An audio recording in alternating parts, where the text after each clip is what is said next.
Assalamualaikum warahmatullahi wabarakatuh. Kali ini kita akan membahas tentang konflik organisasi dalam mata kuliah manajemen sumber daya manusia (MSDM). Nah, rekan-rekan semuanya,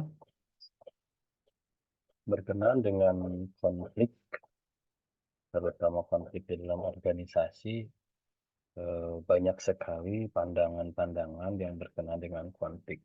Tapi yang jelas, secara umum, pandangan konflik ini setiap orang pasti akan berpandangan bahwa konflik itu adalah negatif. Maka kita coba akan melihat pandangan umum mengenai konflik ini. Yang pertama, konflik adalah fenomena universal.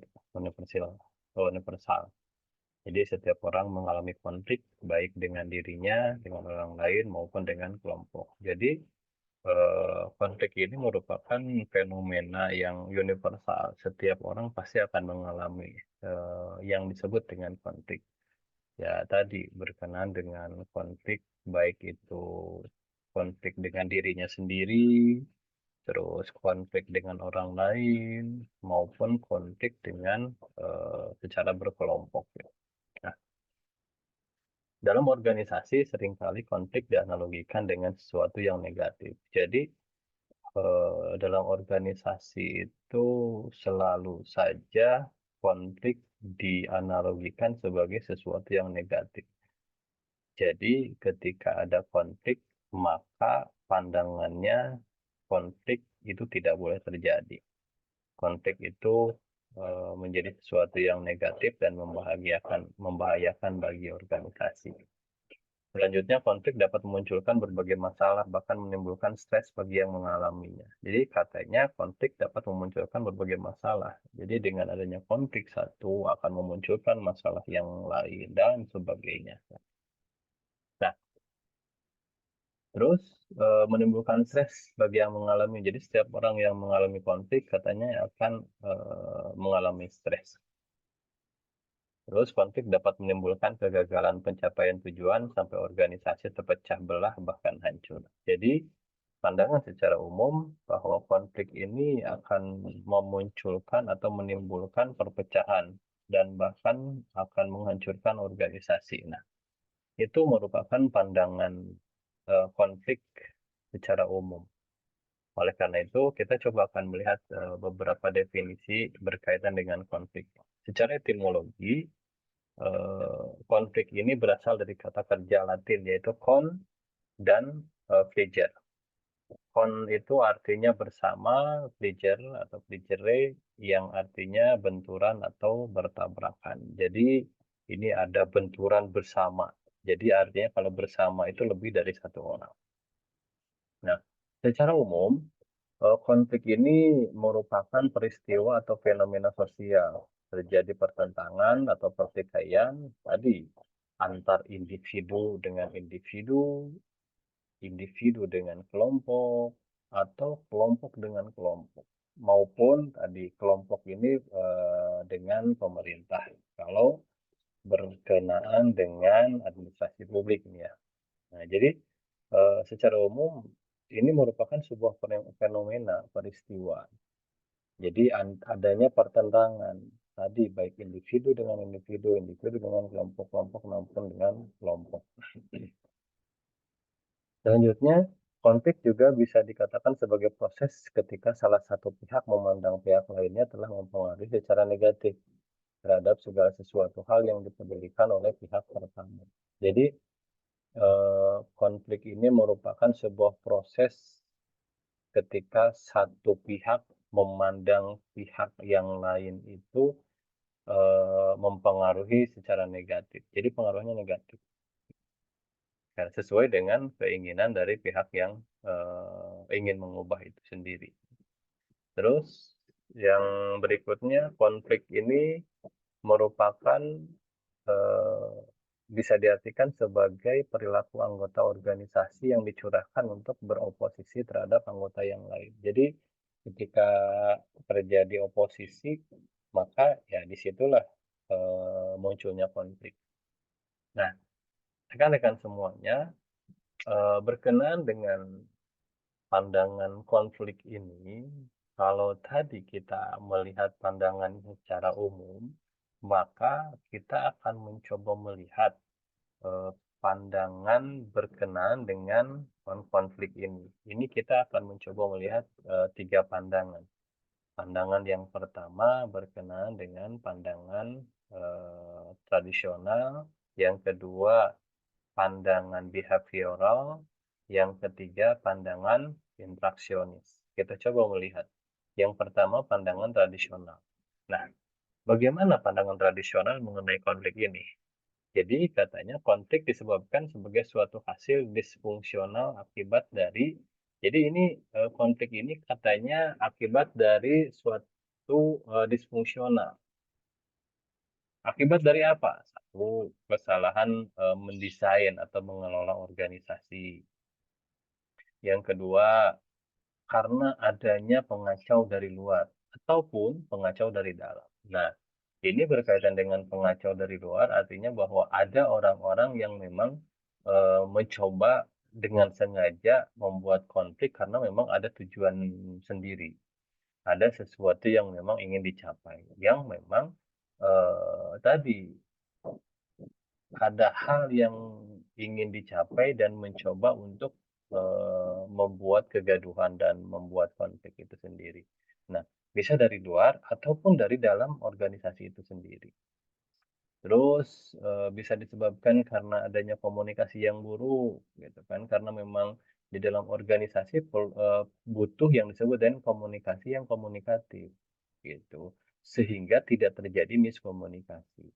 Kalau misalnya di antara bawahan dengan bawahan, bawahan dengan atasan, tidak terjadi komunikasi yang baik, akhirnya setiap orang, setiap pihak itu akan berasumsi, padahal tidak demikian yang sebenarnya, misalkan gitu.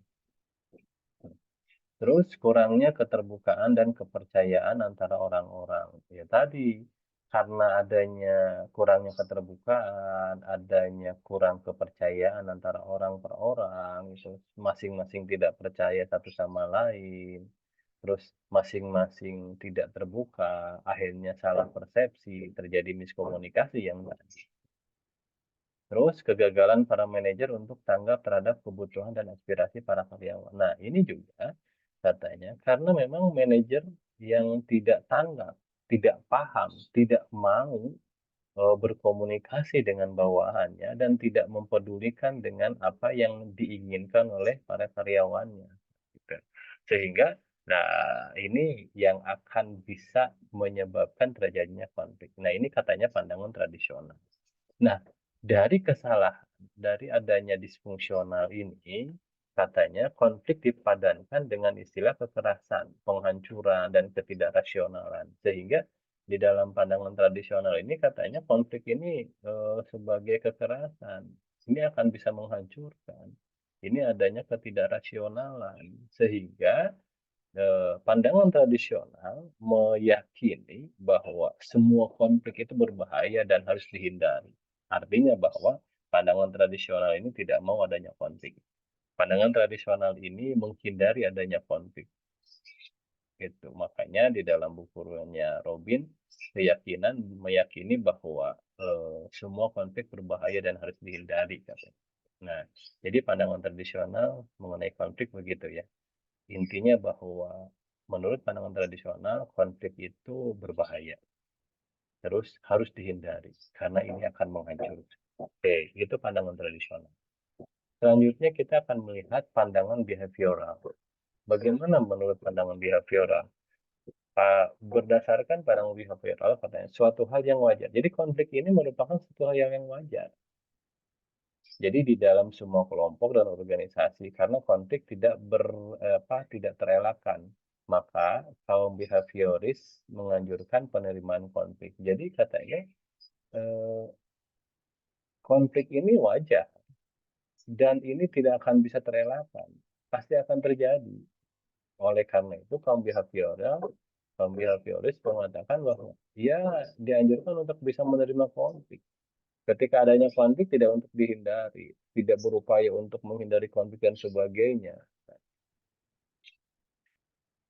konflik itu katanya bersumber dari perbedaan-perbedaan kodrati masing-masing individu dan kelompok. Jadi konflik itu karena memang kodrati berbedanya setiap individu, jadi kalau misalnya adanya penghapusan terhadap konflik, terhadap perbedaan gitu, penghapusan terhadap perbedaan berarti penghapusan terhadap individu dan kelompok-kelompok itu sendiri. Jadi, karena konflik ini merupakan sumbernya dari perbedaan kodrati masing-masing individu, terus ingin adanya penghapusan terhadap perbedaan itu, gitu, maka artinya ingin menghancurkan atau menghapus individu dan kelompok itu, ya tidak bisa. Oleh karena itu ya, harus bisa menerima adanya konflik. Terus, merasionalisir konflik sebagai sesuatu yang tidak dapat disingkirkan, bahkan ada kalanya konflik membawa manfaat pada kinerja kelompok. Jadi, ketika berpandangan, pandangan behavioris ini ya tadi, jadi tidak bisa disingkirkan. Ini pasti akan ada konflik, dan konflik ini justru akan memberikan manfaat.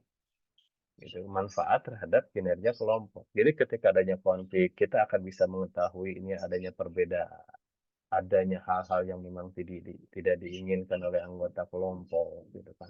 Adanya perbedaan keinginan dan sebagainya. Dengan adanya konflik terbuka semuanya dan ini akan bisa dimanajemeni, gitu kan. Karena adanya manajemen konflik sehingga akan dikelola dengan baik dan akhirnya semua bisa bersatu padu mencapai tujuan organisasi, kan gitu. Nah, inilah pandangan behavioral. Selanjutnya kita akan bisa melihat pandangan interaksionis, rekan-rekan semuanya. Nah, kalau menurut pandangan interaksionis katanya, konflik dalam pandangan interaksionis diyakini bukan hanya sebagai sesuatu kekuatan positif. Jadi bukan hanya sebatas sesuatu yang positif saja katanya. Justru eh, konflik ini dapat memberikan kinerja yang efektif terhadap organisasi. Jadi pandangan interaksionis itu justru lebih positif lagi ketika melihat konflik. Jadi konflik itu justru perlu perlu konflik, perlu adanya konflik gitu kan. Sehingga ini akan bisa memberikan dampak kinerja yang efektif terhadap organisasi. Nah, terus sifat-sifat konflik dalam pandangan interaksionis. Satu, konflik fungsional. Jadi dapat mengarah pada penemuan cara yang lebih efektif, akan mendukung tujuan kelompok, meningkatkan kinerja. Intinya bahwa konflik ini bisa menjadi sesuatu yang konstruktif, dapat membangun. Terus ada juga konflik yang disfungsional. Justru konflik ini destruktif sifatnya, menghancurkan. Konflik yang bisa menghambat kinerja kelompok. Jadi konflik ini ada dua, konflik fungsional, konflik disfungsional menurut pandangan interaksionis ini. Sehingga ini harus dipahami dan harus segera dicarikan solusinya, makanya ada yang disebut dengan manajemen konflik. Nah, selanjutnya di sini saya ingin menyampaikan pandangan Leonardo Rico. Leonardo Rico ini seorang penulis dengan bukunya Organizational Conflict. Nah, kalau menurut Leonardo Rico, katanya jika individu-individu dan kelompok-kelompok yang paling nyaring menganjurkan harmoni dan kebahagiaan dalam lingkungan penuh konflik, mereka ini cuma berkeinginan melindungi kepentingan sendiri dalam status quo. Maksudnya apa ini? Jadi katanya, kata Leonardo Rico ini dalam bukunya Organizational Conflict, jadi kalau misalnya eh, ada jika dalam suatu lingkungan yang penuh konflik, terus ada orang yang terus menganjurkan, katanya yang paling nyaring menyampaikan, ini kita harus harmoni semuanya, terus berkenaan dengan eh, penuh organisasi kita itu penuh kebahagiaan dan sebagainya pokoknya. Nah, sebenarnya mereka ini cuma berkeinginan melindungi kepentingan sendiri dalam status quo. Jadi artinya ketika adanya konflik, dia terus-terusan menyampaikan bahwa kita harus harus harus harmoni, bersatu padu dan sebagainya, gitu kan. justru sebetulnya dia ingin mempertahankan kekuasaannya. Tidak ingin terjadi adanya konflik yang berkepanjangan karena takut kekuasaannya, posisinya, kedudukannya ini akan hancur. Makanya ya tujuannya untuk status quo tadi. Padahal ketika ada konflik yang terjadi di dalam organisasi, diselesaikan, dimanajemeni, sehingga justru konflik ini akan memberikan dampak yang positif terhadap kinerja organisasi yang lebih efektif. Nah, selanjutnya di sini ada konflik organisasi dibagi menjadi 4 jenis. Yang pertama konflik hierarki. Jadi hierarchikal konflik. Jadi konflik hierarki ini dapat muncul ketika ada benturan di hierarki struktural. Jadi kalau ada di struktural gitu ya, di dalam struktur organisasi, pejabat-pejabat struktural dan sebagainya biasanya. Nah, ini yang disebut dengan konflik hierarki. Manajemen dengan direktur atau dan sebagainya. Terus selanjutnya ada konflik fungsional dan disfungsional. Kalau konflik fungsional dan disfungsional tadi kita sudah sedikit colek.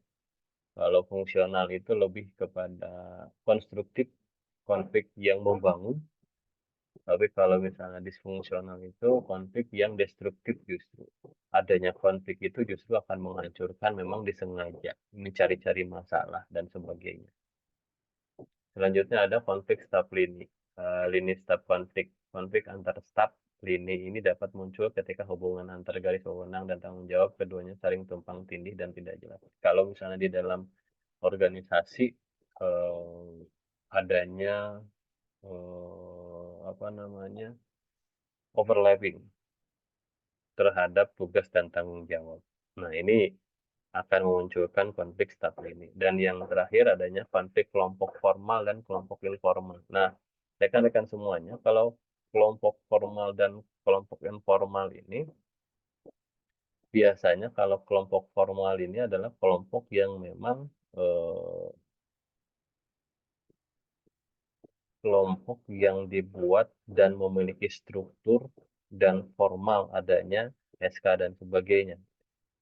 Misalnya di dalam organisasi atau di dalam sebuah kantor itu staf karyawan mulai dari staf terus manajer gitu kan, terus kabag dan sebagainya sampai ke direktur. Nah, itu yang disebut dengan kelompok formal. Kalau kelompok informal itu adalah kelompok yang eh, biasanya karena kesamaan hobi gitu kan, adanya kesamaan persepsi, adanya kesamaan tujuan, tapi bukan atau tidak memiliki SK atau di luar formal. Biasanya itu ada di dalam sebuah kantor, di dalam sebuah organisasi, tapi munculnya itu karena memang kesamaan hobi tadi. Misalnya ada kelompok-kelompok di dalam sebuah kantor misalnya, ada kelompok yang memang suka goes, adanya kelompok yang misalnya suka main bola dan sebagainya. Jadi ini ada kelompok-kelompok di dalam sebuah kelompok formal. Nah, gitu. Nah, biasanya ini adanya adanya pertentangan antara kelompok formal dan informal ini, walaupun orangnya sama-sama saja. Nah, ada tipe dan lokus konflik menurut Robin. Ini ada dua. Yang pertama, kalau di dalam tipe konflik ini ada tiga. Satu konflik tugas, yang kedua konflik hubungan, yang ketiga konflik proses. Kalau konflik tugas itu atau task konflik ini konflik tentang kandungan dan tujuan dari pekerjaan. Jadi biasanya ada isi dari tugas dan tanggung jawabnya, tujuan dalam pekerjaannya. Yang kedua konflik hubungan atau relationship konflik yang didasarkan pada hubungan interpersonal. Jadi hubungan antarpersonal biasanya ini kadang-kadang tidak berhubungan dengan pekerjaan. Yang ketiga, konflik proses. Konflik mengenai bagaimana pekerjaan akan diselesaikan. Di sini ada proses pengerjaan suatu pekerjaan biasanya ada beberapa yang memang bertentangan. Misalnya si A maunya mengerjakan, dengan gaya, yang berbeda dengan si B. Nah, ini biasanya terjadinya konflik. Selanjutnya, eee, lokus konflik. Lokus konflik itu adalah konflik, diadik diadik konflik, konflik yang terjadi di antara 2 orang. Jadi, hanya 2 orang.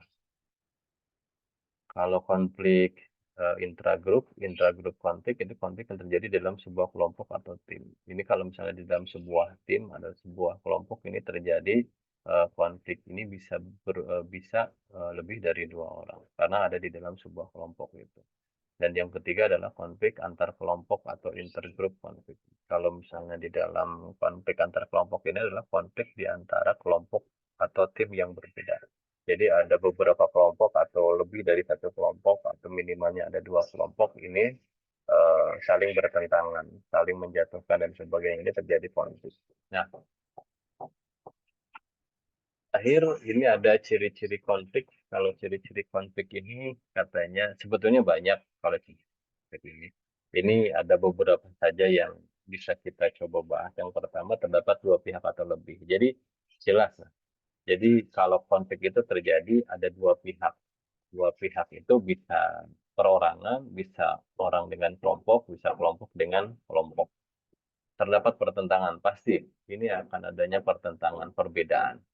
Terus interaksi saling meniadakan, jadi adanya interaksi saling meniadakan, saling mengurangi, saling menekan, terus untuk mendapatkan keuntungan. Jadi untuk menekan orang dan sebagainya. Tujuannya untuk mendapatkan keuntungan. Terus munculnya tindakan yang saling berhadapan-hadapan. Yang terakhir adalah munculnya ketidakseimbangan. Jadi di dalam ciri-ciri konflik ini sekali lagi banyak sebetulnya ciri-cirinya, hanya tadi setidak-tidaknya ada 2 pihak atau lebih yang memang, terjadinya konflik. Nah, penutup kesimpulannya bahwa anggapan bahwa konflik itu selalu negatif bagi organisasi tidak tepat. Jika melihat dari berbagai sudut pandang tadi, kalau misalnya kita mau melihat tadi adanya pandangan tradisional, pada pandangan behavioral, terus pandangan interaksionis gitu kan ya, bahwa konflik itu tidak selalu negatif kan gitu kan. Kalau misalnya memang konflik itu bisa dikelola dengan baik, justru akan memberikan dampak yang positif terhadap kinerja, terutama kinerja yang efektif dan efisien. Karena konflik dikelola dan dikendalikan dengan baik dapat menjadikan sebuah keuntungan bagi organisasi sebagai suatu kesatuan. Sebaliknya, apabila konflik tidak ditangani dengan baik dapat merugikan kepentingan organisasi. Intinya bahwa rekan-rekan semuanya, pandangan secara umum bahwa konflik ini adalah fenomena yang negatif, akan menghancurkan, ini bisa kita, patahkan dengan beberapa, pandangan tadi. Dari kita akan bisa mengkomparasikan pandangan tradisional, pandangan behavioral, dan pandangan interaksionis. Kalau kita mau melihat pandangan secara umum, maka di dalam sebuah organisasi sebenarnya konflik itu tidak bisa dielakkan. Konflik itu pasti ada dan justru konflik itu memang sebenarnya dibutuhkan untuk memberikan, perubahan sehingga nanti akan bisa melihat konflik itu atau perbedaan-perbedaan di antara anggota organisasi, sehingga ketika adanya perbedaan, bisa disamakan persepsinya dan akhirnya bisa memberikan dampak yang bagus terhadap pencapaian tujuan organisasi.